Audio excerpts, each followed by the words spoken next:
नाज़रीन तव्हां खे हिन वक़्तु ब्रेकिंग न्यूज़ ॾेई रहिया आहियूं त सिजावल ठटो रोड ते सैयदपुर वटि सुज़ुकी ऐं ट्रेलर में ख़तरनाक हादसो थियो आहे, जंहिं जे नतीजे में हिकु ॼणो फौत ऐं हिकु ॼणो ज़ख़्मी थी पियो आहे।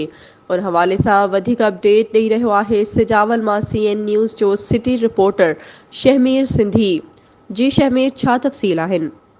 जी बिल्कुलु, इहो जेको रोड हादसो थियो उन में खोरवा जे रहवासी नदीम वलद वासू ख़ासकेली तॾहिं ते ई फ़ौत थी विया ऐं वाहिद वलद आचार ख़ासकेली सख़्तु ज़ख़्मी।